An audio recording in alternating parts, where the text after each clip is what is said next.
Bismillahirrahmanirrahim. Assalamualaikum warahmatullahi wabarakatuh. Alhamdulillah wassalatu wassalam ala Rasulillah Sayyidina Muhammad ibn Abdillah sallallahu alaihi wa ala alihi wa sahbihi wa sallama tasliman katsira. Amma ba'du.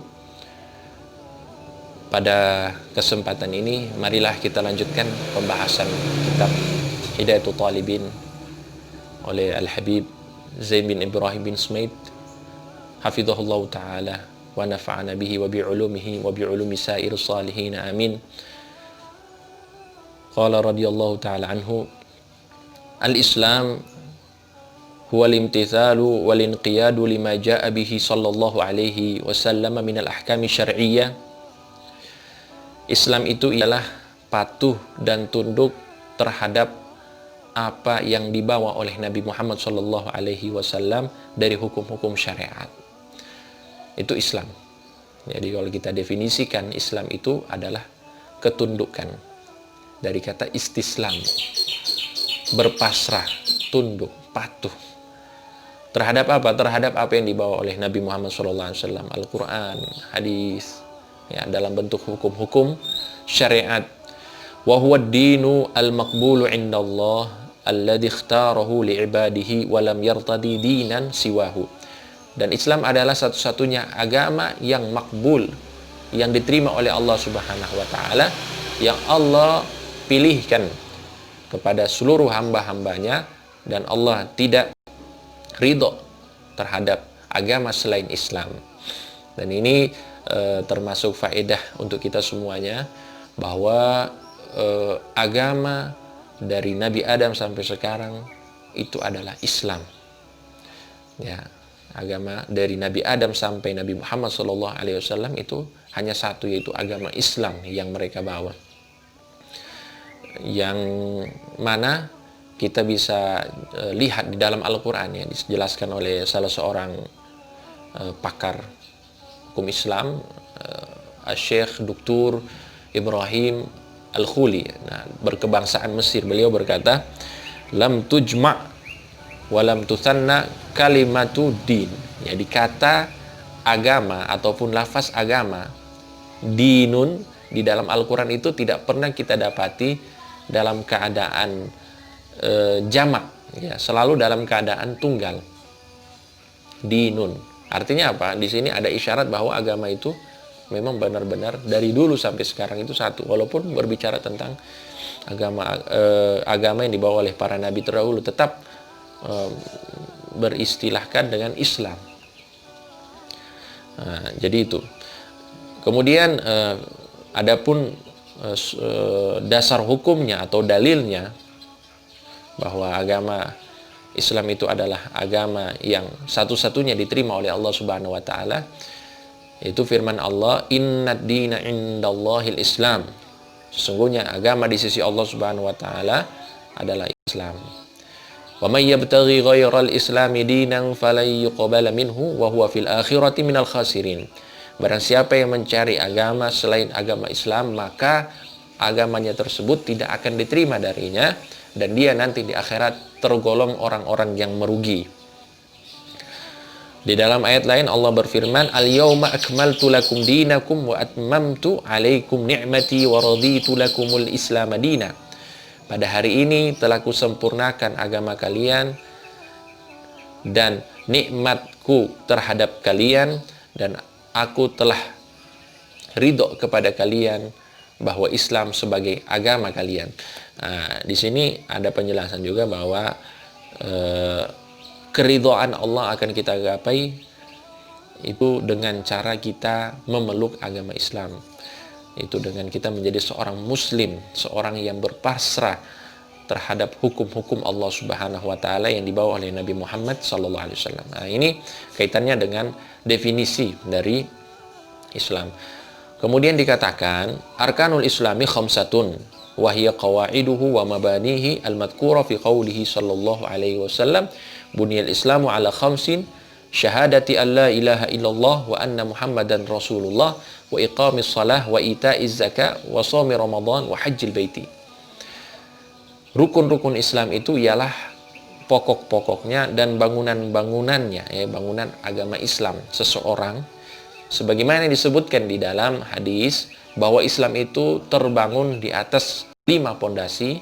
Yang pertama syahadat, 2 kalimat syahadat bahwa tiada Tuhan selain Allah dan Nabi Muhammad adalah utusan Allah, mendirikan salat, menunaikan zakat, puasa di bulan Ramadan, dan juga menunaikan ibadah haji di Baitillahil Haram. Ini rukun-rukun agamanya. Qala ahlul ilmi, para ulama berkata, inna hadhil arkan al-khamsata murtabitun ba'duha bi ba'din. Sesungguhnya kelima rukun Islam ini saling berkaitan satu sama lain. La yuqbalu min amilin al-amalu bi ba'diha hatta ya'mala biha kulliha. Seseorang itu tidak akan diterima keislamannya dengan hanya mengamalkan sebagian, kemudian meninggalkan yang lainnya. Nah, dia akan menjadi seorang muslim yang sempurna ketika dia mengamalkan keseluruhannya. Nah, itulah menjadi sebab kenapa orang-orang terdahulu dari orang-orang musyrikin, orang-orang kufar, mereka itu memiliki kebiasaan buruk. Ya, yu'minuna bi ba'dil kitabi wa yakfuruna bi ba'd. Mereka beriman dengan sebagian ajaran-ajaran para nabi dan rasul, akan tetapi mereka ingkar di ajaran-ajaran ataupun apa yang dibawa oleh para nabi dan rasul, ya, yang tidak sesuai dengan keinginan mereka, mereka ingkari. Nah, maka seseorang yang ingin menjadi seorang muslim yang sempurna, dia wajib mengamalkan keseluruhannya, ya, pastinya, ya, apabila dia mampu. Nah, dalam hal ini mungkin ya sholat, puasa itu insya Allah mampu rata-rata. Tapi kalau masalah zakat dan haji ini kan kaitannya dengan kelebihan harta yang diberikan oleh Allah kepada seseorang, ya. Selama masih ada kemampuan, apalagi kalau dia memiliki kemampuan jasmani, rohani, dan kemampuan materi, maka semuanya ini menjadi kewajiban baginya untuk diamalkan. Wa man tarakaha aw syai'an minha jahidan liwujubihi faqad kafar.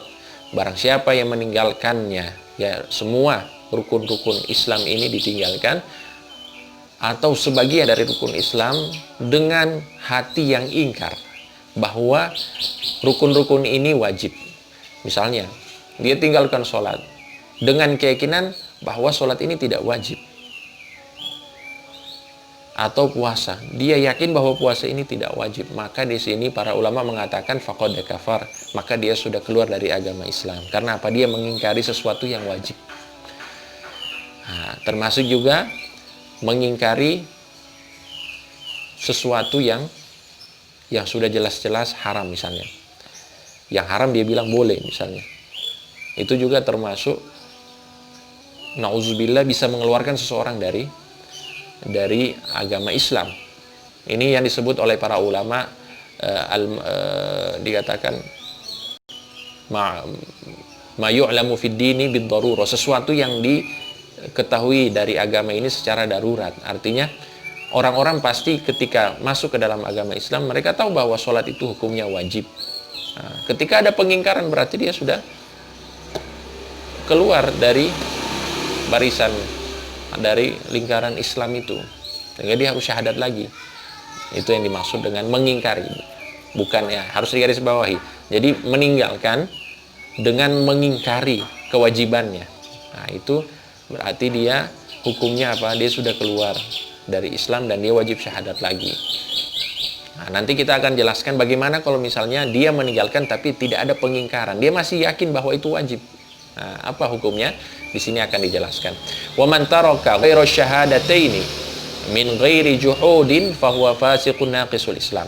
Barang siapa yang meninggalkan rukun-rukun Islam ini kecuali 2 kalimat syahadat, dia sudah mengucapkan 2 kalimat syahadat, tapi dia tidak sholat, dia tidak puasa, dia tidak zakat, dia tidak haji, padahal dia mampu, dia sudah mukallaf, maka di sini kalau dia meninggalkan rukun-rukun selain syahadat tersebut tanpa ada pengingkaran dalam hatinya, artinya dia tetap meyakini bahwa Rukun-rukun ini wajib, cuma dia mungkin godaannya terlalu kuat pada dirinya, hawa nafsunya terlalu tinggi, ataupun karena malas dan lain sebagainya, maka di sini dia dikatakan fasik naqisul Islam.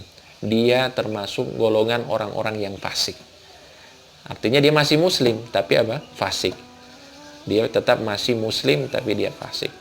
Ya, misalnya dia meninggal dalam keadaan tersebut, dia diurus secara muslim. Nah, jadi seperti itu. Itu yang dimaksud dengan fasik naqisul Islam. Tapi Islamnya apa? Kurang sekali. Ya, jangan sampai seperti ini. Jangan sampai. Selama kita memiliki kemampuan, kita tunaikan. Nah, itu yang harus kita garis bawahi. Nah, dan kata fasik ini artinya apa? Seseorang yang tidak mengamalkan perintah Allah. Perintah Allah dia tidak jalankan, dan larangan Allah dia tidak jauhi. Itu namanya fasik. Itu namanya fasik.